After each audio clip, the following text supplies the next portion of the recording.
How to unfollow people who don't follow you back on Instagram.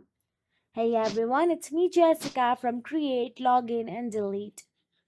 If you want to unfollow people who don't follow you back on Instagram, you can do it manually, and here is how to do it. First of all, open the Instagram app on your mobile device and make sure you are logged into your Instagram account. Now, once inside the Instagram app, simply tap on your profile at the bottom right corner of your screen and navigate to your profile section. Now, once on your profile, tap on the following to see the list of people you follow.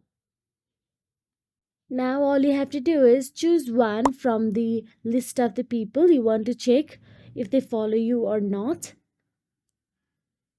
All you have to do is go to their profile. And once on their profile, go to their following list and check if you are on their following list or not.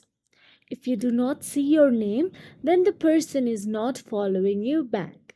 And all you have to do is tap on the following button available there and unfollow them. So here, as you can see, I cannot find my name at the top. So it means that this person is not following me. So that is it. If you found this video helpful, please like, share and subscribe, and thank you so much for watching.